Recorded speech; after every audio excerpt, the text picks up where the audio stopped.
Bonjour tout le monde. Vous allez bien? J'imagine que vous avez déjà participé dans de belles sessions jusqu'à là.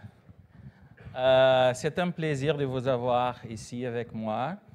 Je suis toujours un peu stressé quand je présente sur l'Agile en scène parce que je ne sais jamais combien de gens on va avoir dans cette présentation et c'est bien de voir que c'est un sujet qui vous intéresse. Donc, il y a presque full house, donc merci beaucoup. Je me présente, je suis Eduardo, je suis consultant et formateur chez Gladwell Academy, SPCT, Safe Practice Consultant Trainer. Moi déjà, je connais beaucoup de gens d'entre vous, ce qui c'est bien, donc merci beaucoup, mais ça me met beaucoup plus de pression, donc merci beaucoup déjà, encore une fois. Pour ceux qui ne me connaissent pas, je suis brésilien. J'imagine que vous avez déjà entendu un peu d'accent, peut-être. N'est-ce pas, Sophie? Un tout petit peu, voilà. Je suis basé au sud de la France, au sud-est, à Antibes, dont on a la météo un peu différente de Paris à ce moment-là. On a encore du soleil, il fait chaud, donc c'est bien, c'est pas mal. Et c'est bien d'être là avec vous et je suis supposé utiliser ça aussi, parce que j'ai oublié mes slides. Donc, déjà, merci beaucoup à nos sponsors. Nous sommes là grâce à vous, donc merci beaucoup. Donc, bien sûr, ma société Gladwell Academy. Donc, merci beaucoup, Florence. Donc là, vous en avez de klaxons pour poser des questions, mais n'hésitez pas, si jamais vous avez des questions, levez la main, il n'y a pas de souci, je m'arrête complètement. Parce qu'encore une fois, pour les gens qui me connaissent, vous savez que j'aime bien parler. Et je peux commencer et j'aime m'arrêter. Donc, on va voir. On va essayer de garder le temps. OK? Je vous raconte un peu d'histoire. Pourquoi? Donc, l'idée de cette séance-là, c'est effectivement de vous présenter un peu de l'histoire. C'est une histoire qui c'est un extrait du livre que j'ai lancé il y a 2 mois qui parle de Agile Product Management. D'accord? Pourquoi? Parce que dans ma carrière, j'ai rencontré beaucoup de product managers. Est-ce qu'on a des product managers là? Des chefs de produits? Ouais, il y a quelques-uns, quelques-unes. Très bien. Et j'ai essayé un peu de... Je vais vous raconter l'histoire. Je garde là pour l'instant.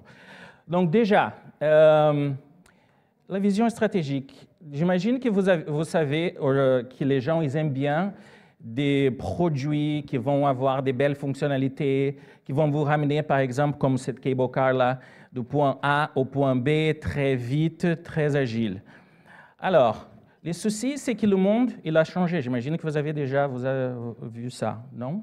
Ouais? Pas trop? D'accord. Le monde, il a changé. Et avant, on voulait effectivement partir du point A vers le point B avec le maximum de confort possible. Le souci, c'est qu'aujourd'hui, il n'est plus comme ça.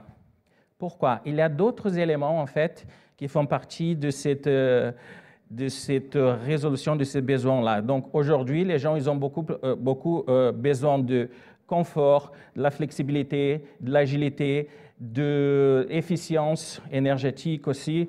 Donc, les gens ont un besoin différent des produits différents qui vont aussi donner de nouvelles fonctionnalités, qui vont résoudre des problématiques. Alors, ce qui se passe, comme on n'est pas dans le même monde, quelles sont les alternatives d'aujourd'hui pour effectivement commencer à livrer plus de valeur pour nos clients, être plus proche de nos clients? Quelles sont les alternatives qu'on a aujourd'hui? Vous savez? Comment on peut créer des produits qui vont effectivement résoudre des problématiques au niveau du client?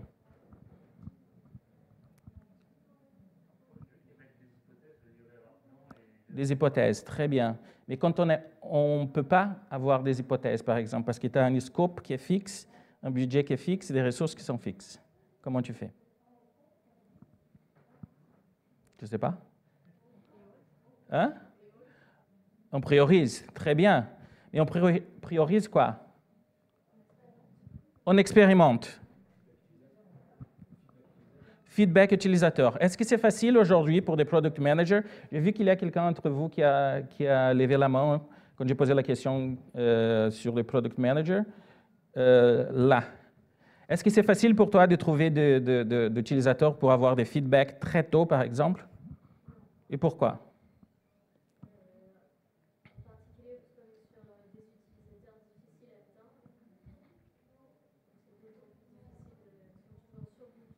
Mm-hmm.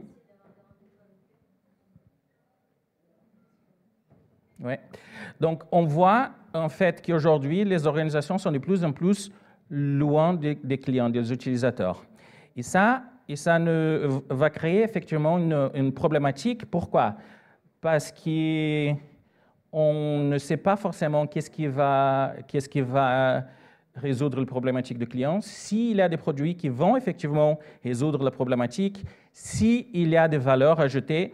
Et ma collègue Marion, qui est juste là, au courant, qu'elle ne veut pas parler, elle m'a dit qu'il y a déjà une faute dans cette slide-là sur la question à 1 milliard d'euros, n'est-ce pas, Marion? Voilà, bon, brésilien, vous voyez, c'est un peu difficile. Donc, la question qu'on commence à se poser à ce moment-là, c'est du style, les clients vont poser cette question, le management va poser cette question, quand est-ce qu'il sera prêt? Et combien ça va me coûter? Toujours, dès le premier moment, n'est-ce pas? Même avant de savoir qu'est-ce qu'on doit faire. Combien ça va me coûter et quand est-ce qu'il sera prêt? Alors, quelle est la réponse magique? Est-ce que vous avez une baguette magique pour répondre à cette question? Non? Qu'est-ce qu'on fait alors? On dit... Hein?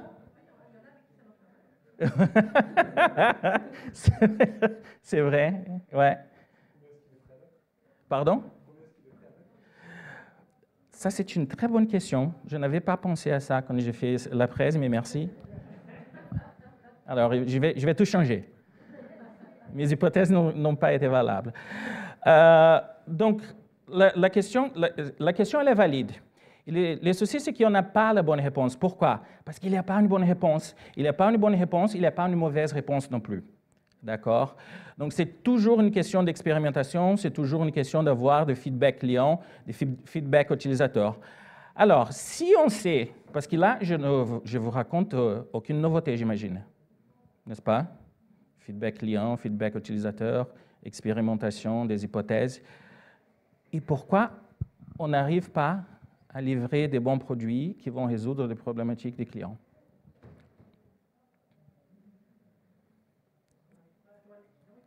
Déjà, on n'arrive pas à joindre les clients, exactement.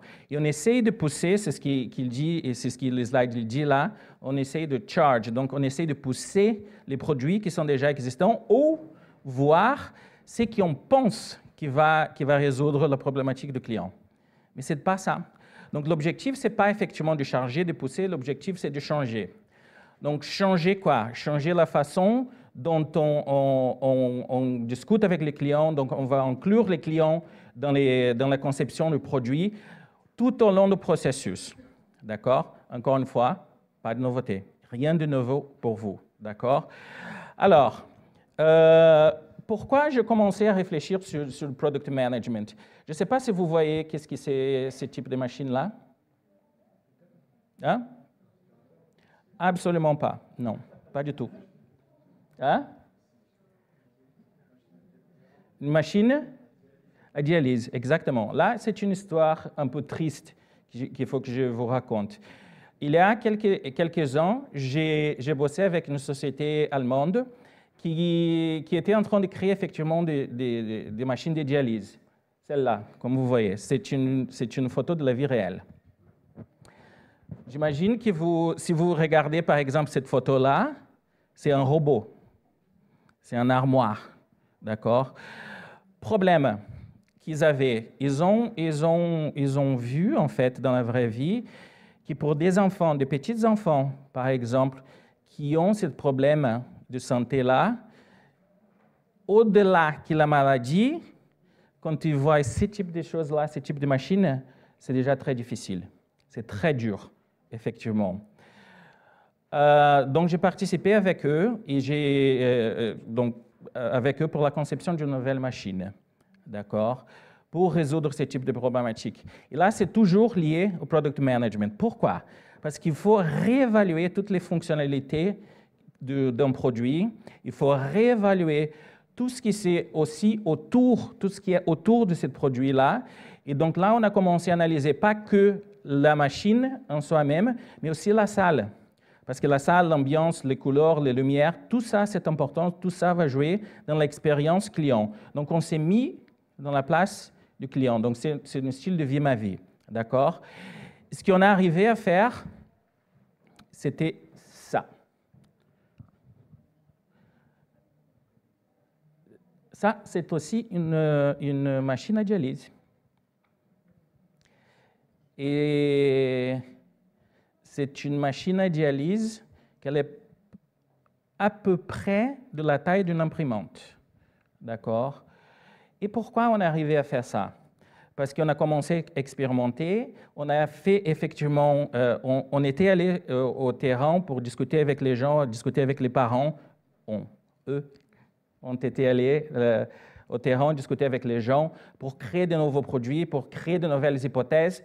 Donc, cette machine-là, en fait, c'est une partie de l'expérience utilisateur.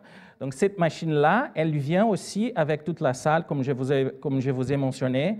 C'est la salle, c'est les couleurs, c'est des lumières, c'est la disposition aussi des meubles qui sont dedans de la salle.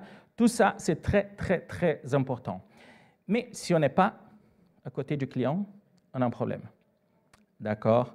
Alors, c'est pour ça que j'ai commencé à réfléchir sur cette discipline-là, qui, dans des différentes organisations, parfois, c'est très difficile. Pourquoi? Parce qu'on est loin du client, parce qu'on n'a pas toutes les données. Parfois, par exemple, juste pour faire un MVP ou juste pour faire un essai, on n'a pas les données. Ou voir, j'ai déjà entendu parler aussi, j'ai vu dans la vraie vie que des sociétés, les gens ne sont pas censés parler avec les clients finaux, les utilisateurs, ce qui pose beaucoup de problèmes. D'accord? Donc, l'idée, effectivement, j'ai mis tout ça, en fait, dans ce livre-là, et j'ai identifié, effectivement, des problématiques. Donc, ça m'a permis aussi d'identifier des pièges, des problèmes, d'accord, au niveau de gestion des produits. Je vais vous raconter cette histoire. Donc, j'ai réussi à identifier 5 types de product managers. Et pourquoi tout ça? Je pense que vous avez vu dans les descriptions de cette session-là, qu'en fait, si on ne fait pas les bons choix par des choses, on va finir avec une mauvaise machine à café. Mais quelle est la relation alors? Quel est le rapport avec ça? D'accord? Je vais vous raconter. Donc, le premier type de product manager, de chef de produit, c'est le constructeur. Je pense que vous connaissez ça. Vous avez déjà vu ça dans les différentes sociétés. Donc, c'est des gens qui aiment bien créer de nouvelles fonctionnalités, des gens qui aiment bien commencer à proposer des choses, mais sans avoir aucun support par des données ou des clients, d'expérience utilisateur. Donc, ça, c'est un problème. Pourquoi? Parce qu'on commence à gaspiller de l'argent. Parce que finalement, qu'est-ce qui se passe? À la fin de cycle de développement, quand on va en production, les clients ils vont dire, ben voilà, c'est un bon produit, mais finalement, ne résoudre pas mon problème. Et je vois aussi parce que parfois, on essaye d'utiliser des métriques dans les différentes sociétés pour mesurer l'utilisation, le niveau d'utilisation des fonctionnalités dans chaque produit. Et vous pouvez imaginer quel est le taux moyen d'utilisation des fonctionnalités d'un produit? Grosso modo. Hein? 27%. 27%. Ça veut dire qu'il reste, si ma mathématique elle est bonne, il reste 73%, n'est-ce pas? Ouais? Ouais, c'est bon, toujours. OK. Donc, 73% des fonctionnalités qui sont créées, qui sont implémentées, qui sont développées, et en plus que la société, elle va investir de l'argent, que vous, en tant que développeur, développeuse ou product manager, par exemple, vous allez investir de votre temps aussi. c'est gaspillé complètement parce que les gens, ils ne l'utilisent pas. Yes. C'est jamais ou très peu utilisé. Jamais ou très peu utilisé.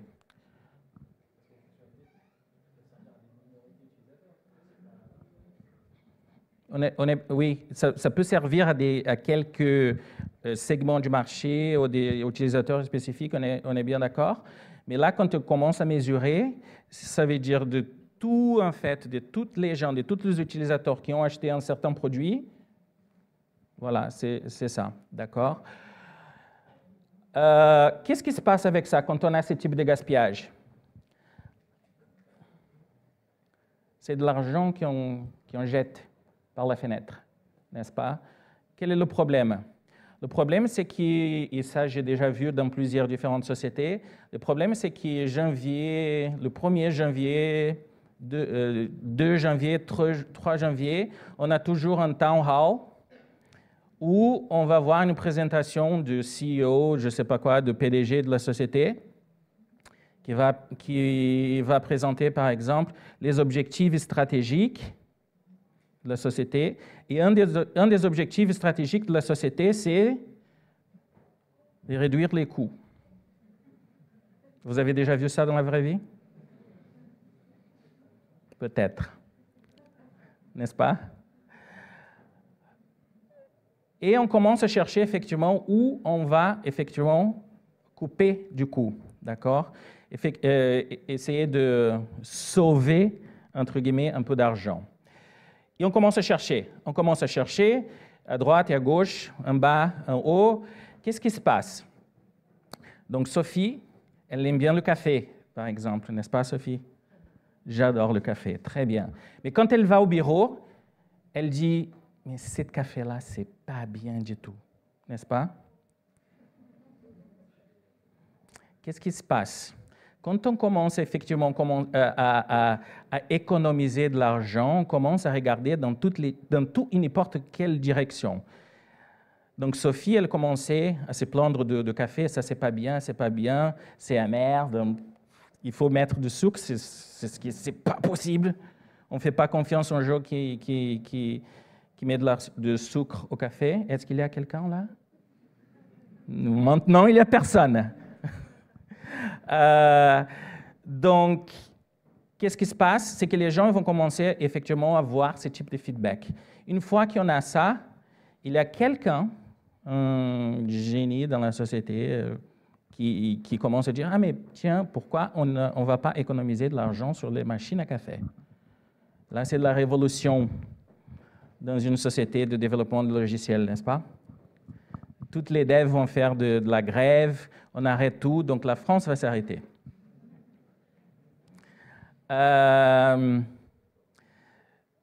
Qu'est-ce qu'ils font alors? Ils vont proposer en fait une nouvelle machine à café avec un café qui est gratos, gratuit, qui est encore pire que celui-là, mais c'est une machine à café de style frigo, de cette taille-là, avec 425 boutons différents, avec des cafés gourmets, mais que vous devez les payer. Donc, le fameux café de Sophie, là, ce n'était pas exactement ça l'objectif, n'est-ce pas? Donc, il faut faire beaucoup d'attention. Pourquoi j'ai dit ça? Là, peut-être que vous pensez que ça, c'était une blague. Ce n'était pas une blague. C'était un cas concret qui se passait dans la vie réelle d'une société que j'ai bossé avec. C'est triste, non? Alors, donc, il faut éviter le constructeur, il faut éviter de gaspiller de l'argent. Deuxième, le passionné. Ça, j'imagine que vous connaissez très bien aussi. Donc, c'est quelqu'un qui est passionné par les différentes fonctionnalités qu'il y en a dans les systèmes, dans la solution, n'est-ce pas? Quel est le problème avec la passion par la solution? Quel est le problème d'être passionné par la solution? Hein? Tout est super important. On est loin du besoin, effectivement. Donc, je suis passionné par la solution, mais je ne suis pas forcément passionné par le problème. Donc, un product manager ne doit jamais être passionné par la solution. Bien sûr que ça nous fait bien. Bien sûr qu'on aimerait bien avoir un produit, des fonctionnalités qu'on aime bien, mais notre problème, c'est de résoudre les problématiques. Donc, on doit être passionné par les problèmes plutôt. D'accord? Comment on fait pour éviter ça?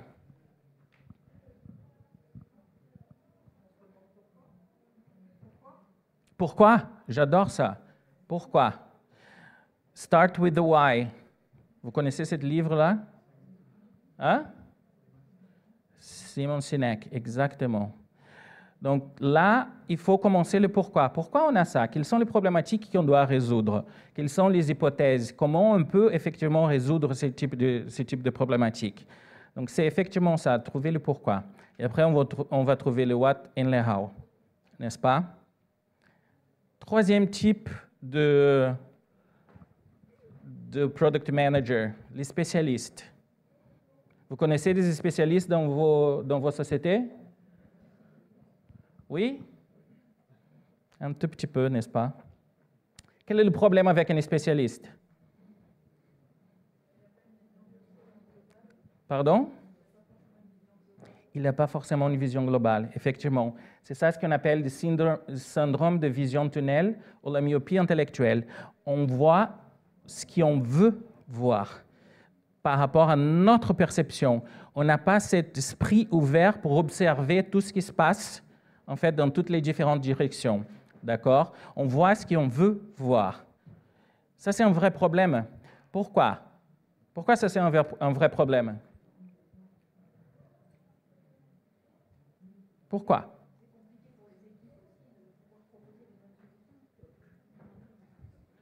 Exactement. Ça pose un problème des équipes pour proposer des solutions. Pourquoi? Parce que je suis l'expert. Est-ce que tu veux m'apprendre mon boulot? J'ai déjà entendu ça aussi, ce n'est pas une blague. Vous avez déjà entendu ça? Comment on fait pour éviter ça?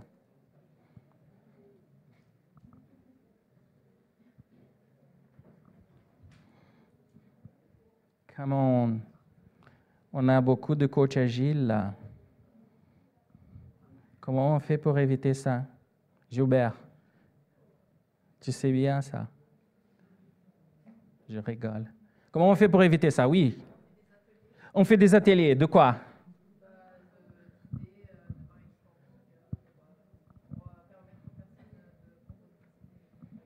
On fait des ateliers pour proposer des idées, de brainstorming, pour explorer des différentes possibilités. Très bien. Quoi d'autre? Comment? On les force à faire du Gemba. Voilà. Forcer, c'est pas très agile, ça.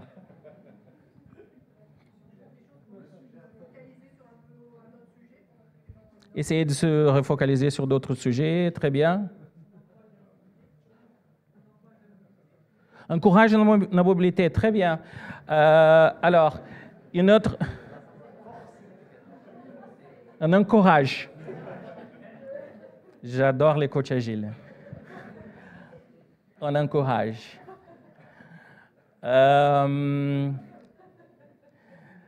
Donc, j'étais avec une société hollandaise. Et on m'a demandé effectivement de l'aide pour créer la pratique de product management là-bas. C'était très intéressant. C'était un groupe de 50 personnes à peu près. Et j'ai rigolé, mais c'est vrai ce que tu viens de dire, effectivement. Pourquoi? Parce que le directeur de product management là-bas, le premier objectif qu'il a mis pour la mission, c'était renforcer le Gemba Walk. Renforcer l'importance de Gemba Walk, d'y aller au terrain et parler aux gens. Pourquoi? Parce qu'ils ont commencé à créer des solutions, à proposer des solutions dans tous les sens différents. Et on voyait qu'en fait, l'utilisation Et la satisfaction du client a commencé à tomber aussi. D'accord? Il faisait des années, dès la dernière fois qu'ils ont été allés dans les terrains pour parler avec des vrais utilisateurs. Ce qui c'est vraiment dommage. Donc, j'ai donné une formation de 3 jours pour eux. Et pendant les 3 jours, dès la première journée, ils étaient en train de dire une seamless experience.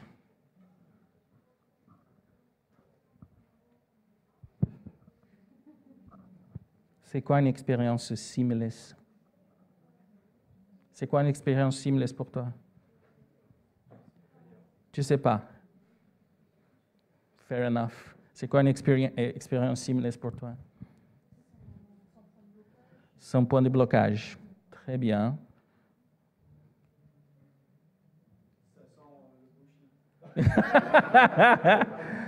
Alors, tu vois, je suis consultant, je ne peux pas dire ça. Mais je pense quand même. En fait, seamless experience, ça veut dire tout et n'importe quoi, effectivement. Pourquoi? Parce que c'est une chose pour toi, c'est une chose pour toi, c'est une autre chose pour toi. C'est comme le mot, j'adore ce mot-là en anglais, holistic. N'est-ce pas? Qu'est-ce que ça veut dire holistic? C'est global, c'est holistique, voilà. D'accord? Donc, c'est ça, c'est effectivement être ouvert à de nouvelles idées, un esprit ouvert à voir effectivement cette possibilité d'expérimenter, de tenter de nouvelles choses, d'éviter effectivement de se focaliser sur un espace, et qu'est un espace. D'accord? 4e,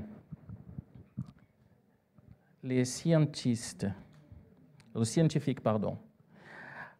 Alors, j'imagine que dans vos sociétés, vous avez déjà rencontré des gens qui aiment bien les KPI. N'est-ce pas? J'imagine que vous avez déjà vu des boards de KPI comme ça. N'est-ce pas? Très bien. Le problème avec les KPI. Personne ne les voit, les lise. Hein? C'est les effets pastèques, exactement, les chefs de projet aiment bien ça. Est-ce qu'il y a des chefs de projet là? Non? OK. C'est l'effet pastèque, vert à l'extérieur et rouge à l'intérieur. Et on commence effectivement à bosser, à travailler pour satisfaire les différentes KPI. La problématique avec ça, c'est que, là, j'aime bien ça, les KPI vont déterminer les comportements. For good or for bad. Souvent, c'est pour le bad.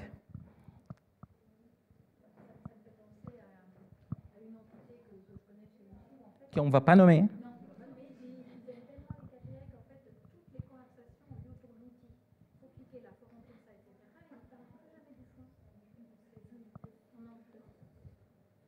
Voilà.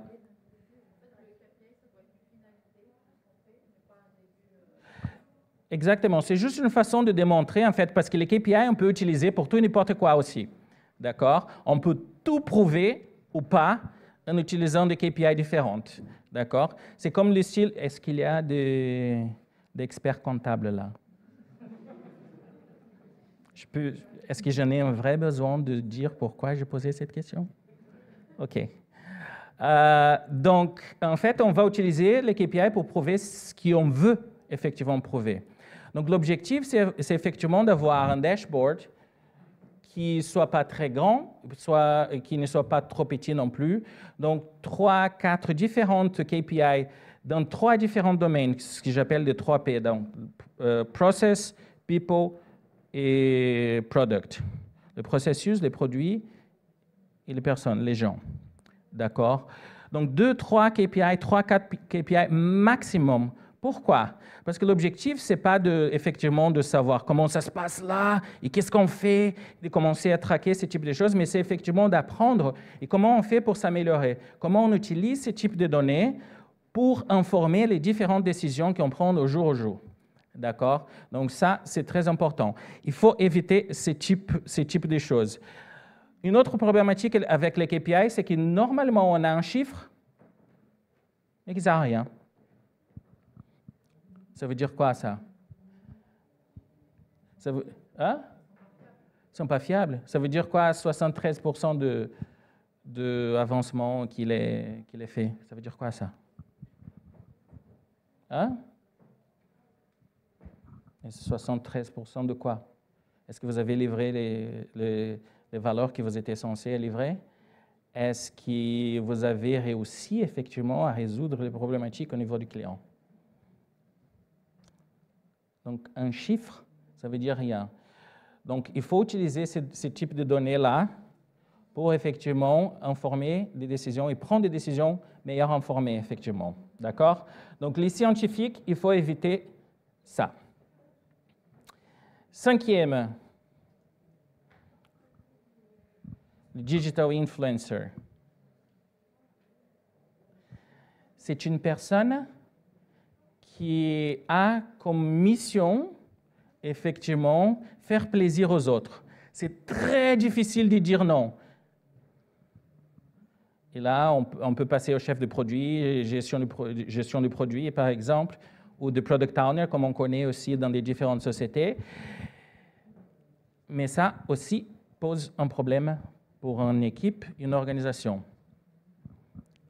Quelles sont les problématiques qu'on a avec ce type de comportement, avec ce type d'anti-pattern? Hein? C'est oui, tout le temps, voilà. Quoi d'autre? On surcharge les équipes, exactement. Pardon? C'est l'équipe qui va finir pour dire non. Ce n'est pas forcément l'objectif de l'équipe de faire ça, n'est-ce pas? Voilà, et on revient effectivement au premier type de chef de produit, n'est-ce pas? On implémente des solutions plutôt qu'effectivement de résoudre des problématiques. La question de priorisation. Donc, on a effectivement un backlog énorme et qui va finir pour être priorisé par l'équipe. C'est exactement ça. Et il sera à l'équipe de dire non. Donc, il y a un grand problème avec ce type de chef de produit-là. Pourquoi?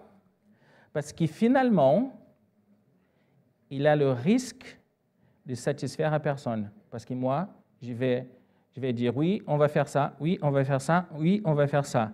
Mais finalement, au bout d'une itération, au bout d'une sprint, 2, 3, 4, 5, on ne va rien effectivement développer. Pourquoi? On a commencé beaucoup de choses et on a très peu fini.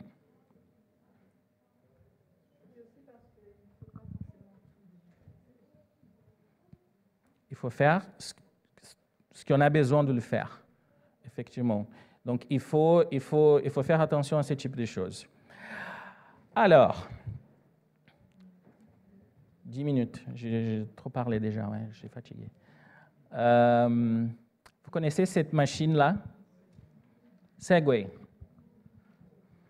Vous vous souvenez de quand le Segway a été lancé dans les marchés? Non, vous n'êtes pas vintage comme moi. Il n'y a que des jeunes là. Hein? Tu n'étais pas encore né? OK. Mélina, tu connais le Segway? Ouais. Tu te souviens de la proposition de valeur de Segway? Non? Révolutionner la mobilité urbaine d'une ville. Combien de Segway vous avez vu dans le chemin d'où vous êtes là, d'où vous êtes venu ce matin jusqu'à New Cap? 0. Et pourtant, l'idée, c'était très bonne. Plus de voitures, plus de gens qui vont marcher dans la rue. Il y a que des gens qui vont se déplacer en utilisant des Segway. Alors, je vous pose une question. Est-ce que c'était une expérience waouh du point de la perspective du produit, ou est-ce que c'était une expérience avec un résultat what the heck?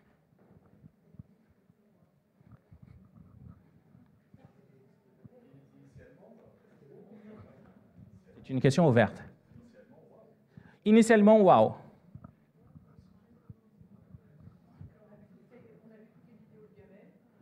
Vous avez vu toutes les vidéos.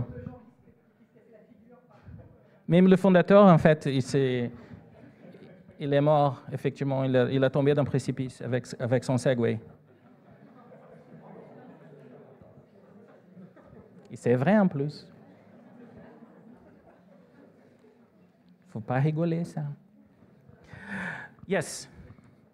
Moi, je dirais que c'était une bonne idée, mais peut-être qu'elle est juste arrivée pas au bon moment, parce qu'il n'y avait pas toutes ces politiques de mobilité urbaine à ce moment-là, et ils sont arrivés un peu trop tôt. C'est possible. C'est pas important pour eux. C'est une hypothèse valable. Je ne sais pas, j'ai jamais monté un... Ah ben, je ne sais pas. Alors, il y a des façons différentes. Yes.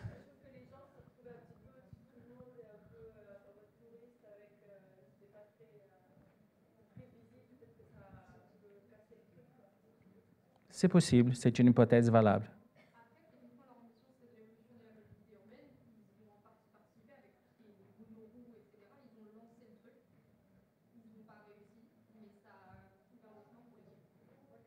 Je suis complètement d'accord.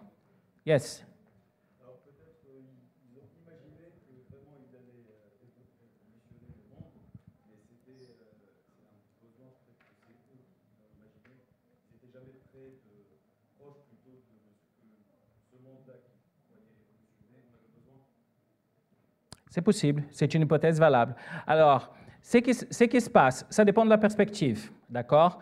Pourquoi? Déjà, si on regarde de la perspective de la mobilité urbaine, est-ce qu'il y a quelqu'un d'entre vous qui a un Segway? Donc, c'était un Adahec, n'est-ce pas?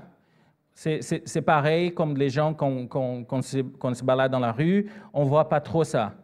Il y a des touristes, par exemple, qui vont louer effectivement des Segways, mais c'est un groupe petit, dans des areas effectivement faits pour ça, adaptés pour ça, voilà. Donc, dans cette perspective, c'était un what the heck. Mais, je pense que peut-être que vous avez déjà vu dans des hypermarchés ou dans des grands salons de warehouse, par exemple, comme Amazon, comme Bord.com, comme Cdiscount, comme autre type de choses, il y a beaucoup de gens qui vont se déplacer en utilisant ça. Pourquoi? Pardon? Parce qu'il peut. C'est silencieux, c'est rapide. Ça gagne en productivité, exactement. Quoi d'autre? Exactement. Quoi d'autre? Hein? C'est facile à charger. Exactement. C'est agile, c'est flexible. Donc, on ne perd pas trop de temps. Et c'est facile pour les gens de se balader à gauche, à droite, à gauche, à droite, à gauche, à droite. Donc, on va économiser du temps. D'accord? Donc, dans cette perspective-là, c'était wow. Effectivement. Donc, ce qui se passe, c'est que chez Segway, les product management a effectivement été allé dans les terrains pour voir comment les gens utilisaient son produit. Ils ont fait ce qu'on appelle de segment pivot. Donc, ils ont changé effectivement le segment en disant, ça sera plus pour toi, mais il sera pour des gens qui vont bosser dans ce type d'endroit-là. D'accord? Mais s'il n'y a pas le Gemba Walk, s'il n'y a pas une connexion avec les clients, l'utilisateur final, on perd des opportunités. Et comme ça, il y a plusieurs différentes produits dans les marchés, d'accord? Mais là, c'est pas non plus une nouveauté.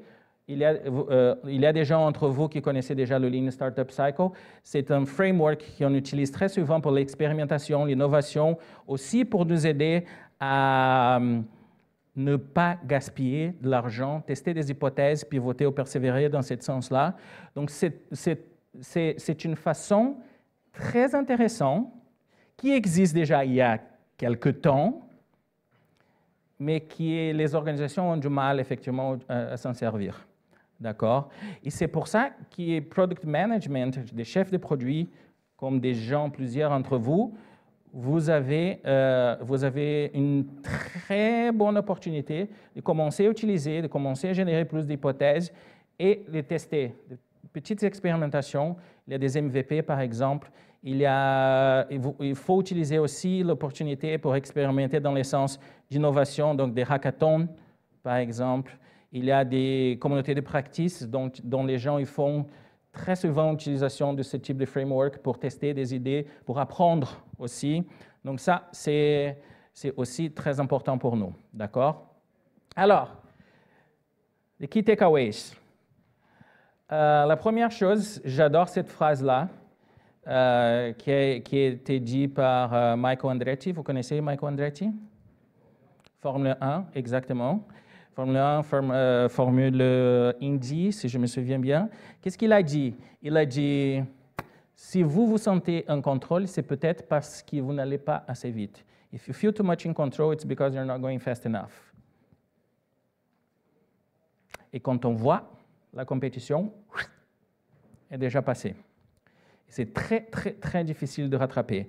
Donc, c'est pour ça qu'il faut avoir ce type de petites expérimentations, avoir des feedbacks et s'améliorer tout le temps. D'accord? Deuxièmement, je pense que c'est déjà évident, il faut éviter d'assumer des stéréotypes de chef de produit, le passionné, le constructeur et tout ça. D'accord? La transformation numérique, parce qu'aujourd'hui, on parle beaucoup de transformation numérique, mais ce n'est pas qui est le premier pas vers l'agilité organisationnelle. Et si on n'inclut pas la gestion du produit, le business, par exemple, on ne va jamais y aller très loin. D'accord? Maximiser l'optimisation du parcours client, de Customer Journey. Donc ça, c'est aussi très important.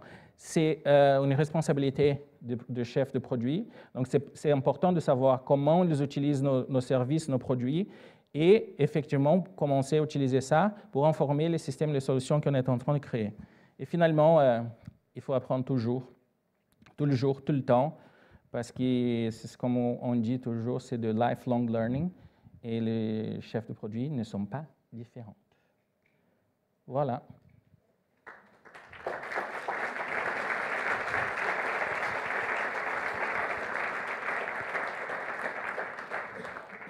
Je parlais 43 minutes. Des questions?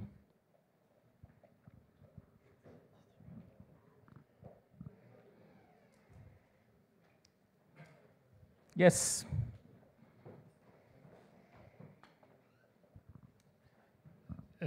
Merci Eduardo, c'était très intéressant. Il y a un type de product manager que tu n'as pas cité, je pensais que tu allais le faire quand on a parlé un petit peu. C'est le product manager au sens le data scientist qui va beaucoup s'appuyer sur de la donnée pour construire son produit. Je pensais que tu allais le mettre dans le... Comment tu l'appelais? Le scientifique, ouais. Et en fait, KPI. le scientifique, il est plus orienté KPI, j'ai l'impression. Ouais. Tu le mets où le data scientist un petit peu là-dedans? C'est exactement ça, c'est dans les scientifiques en fait, parce qu'on va générer beaucoup de données, mais on ne s'en sert pas. On ne sait pas comment faire des interprétations, par exemple. C'est dans le même style. Ok. Ça fait partie de mon livre.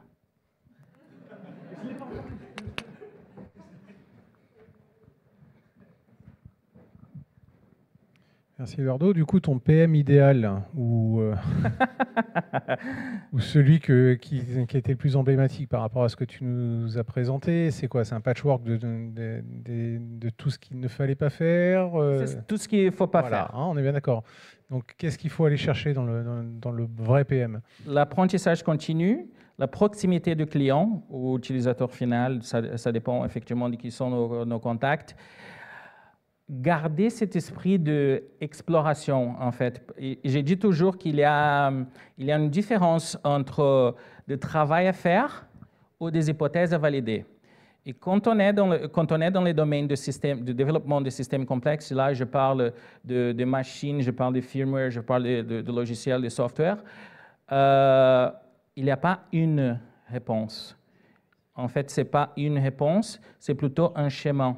Donc, il faut trouver effectivement, donc garder cet esprit d'expérimentation, de tester, d'avoir des feedbacks et se tromper effectivement, mais le plus tôt possible.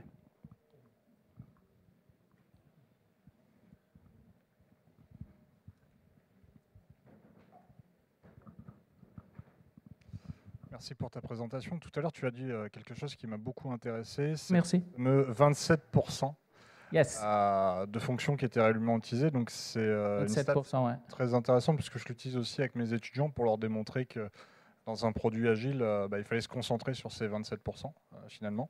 C'était ça le vraiment important. Et en fait, je voudrais avoir ta position sur comment justement faciliter le fait de trouver finalement les 73% qui n'ont pas de grande utilité. Donc, juste pour éclaircir un petit peu, pour donner un exemple plus concret, moi ce que je dis à mes étudiants, c'est Microsoft Word. Finalement, 90% des utilisateurs restent tout le temps dans le même menu, à savoir le format du texte, et ne va jamais dans Publi Postage et les autres menus. C'est vraiment sur un marché de niche, donc la priorité reste sur ce menu principal. Mais je voulais avoir ta position sur comment déterminer justement ces 73% facilement avant d'avoir déjà mis sur le marché le produit, donc avec des retours finalement en avance de phase. Très bien. Alors, il y a plusieurs différentes façons de faire ça, d'accord? Donc, la première, c'est d'être proche de ton client et inviter ton client, effectivement, à faire partie du processus de développement, d'accord? Il y a un changement de mentalité, d'esprit, effectivement, dans le sens, quand on a un client, le client va venir, il va demander des choses, il va balancer de l'argent, il va se casser, en fait, et j'attends, en fait. Donc, en fait, c'est une position pas trop risquée dans ce sens-là. C'est qu'il y ait de l'argent et après, je pourrais changer de prestataire, des choses comme ça. Donc, la première chose, c'est de convaincre les clients à faire partie de ton processus de développement. Et là, il y a, par exemple, une société qui fait très bien ça. Il faut que je dise, Aude, est-ce que je peux nommer? Ouais. Donc, Amadeus fait très bien ça. D'accord? Donc, ils invitent leurs clients à venir et faire partie du processus de développement. Dès la conception, dès la première demande jusqu'au moment qu'on sort ça en production et qu'on accompagne effectivement l'utilisation en production. Donc ça, c'est la première chose. Deuxième chose, c'est effectivement de savoir quels sont les objectifs stratégiques de ta société et du client aussi. Parce qu'on doit avoir cette relation win-win. D'accord? Donc, quand on a ce type de relation, en fait, on essaye d'équilibrer effectivement la balance. Donc, c'est notre responsabilité de créer une solution qui va résoudre tes problématiques. Il y a plusieurs différentes sociétés dans le monde qui ont déjà commencé à changer les types de contrats et ils vont plus te facturer par rapport à des heures, par rapport à des fonctionnalités, mais ils vont te facturer, par exemple, à des bénéfices que tu vas avoir quand tu mets ton système en production. D'accord? Donc ça, c'est aussi très important. Donc la première chose, bien sûr, il faut que tu connaisses, tu dois connaître ton client. Mais est-ce que de la même manière, par rapport au product manager qui pourrait être passionné, tu n'as pas le risque de tomber sur également des clients qui sont eux-mêmes passionnés et qui finalement ne vont pas se rendre compte réellement de toutes les features qu'ils vont te demander, qui par défaut ne seront dans tous les cas pas utilisées et pas réellement de la valeur ajoutée à leur produit? Certainement. Et c'est pour ça qu'on n'a jamais qu'une personne, deux personnes. Il faut avoir un petit groupe, un petit comité qui a effectivement la connaissance de quels sont les vrais soucis. Il faut y aller effectivement être à côté des utilisateurs pour savoir qu'est-ce qui se passe, quelles sont les problématiques et tous ces types de choses. Donc, on ne fait jamais une personne. Donc, il faut avoir un petit comité pour ça. Peut-être la dernière question. Là-bas. C'est là. Merci Eduardo. J'aimerais avoir ton positionnement par rapport à certaines entreprises qui décident de plus en plus d'avoir les product ownership ou le product management au sein des métiers. Est-ce que ceci n'est pas une extrême où pour résoudre un problème déjà existant, on combat une totale dissonance par une forcing, ou est-ce que ça peut se faire et ça donne dans ton expertise des solutions et des résultats probants, puisque ce product management côté métier, il garde culturellement une certaine non-proximité avec les IT? Je comprends ta question. Je vais sortir mon bonnet, là, mon chapeau de consultant, coach agile. Donc, la réponse est ça dépend. Voilà. Pourquoi j'ai dit ça dépend? Parce que la réponse pour moi, ce n'est pas ni dans l'extrême ni dans l'autre extrême. Pourquoi? Parce qu'il y en a des compétences business, il y en a des compétences techniques. Il faut savoir effectivement quel type de produit tu es en train de construire. Si le produit il est plutôt technique, s'il est plutôt business. Moi, j'ai rien contre, bien au contraire, en fait, d'avoir un chef de produit, donc product manager, qui vient du business. D'accord? Parce que comme ça, on connaît effectivement comment le business il va marcher, quelles sont les problématiques, quels sont les processus de business, comment on va donner du support à ça. D'un autre côté, il y a la question technique. Ouais.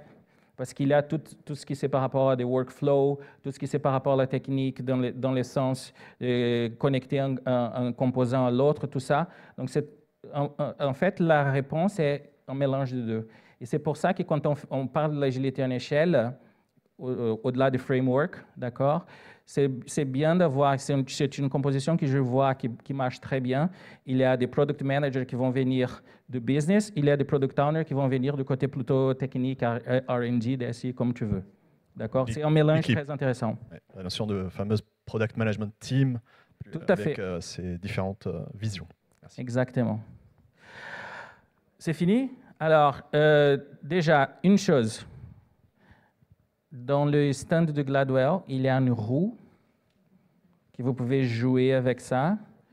Et dans les... Florence, elle commence à rigoler là. Dans les primes, il y a la possibilité de gagner des livres. Il y a de livres de Start with the Why, Turn the Ship Around, Lean Startup Cycle, Scrum. Il y a un livre très intéressant. Agile Product Management in Action. Donc, il faut tenter la chance là-bas. Donc, ça, c'est une chose. L'autre chose, merci beaucoup. C'était un plaisir.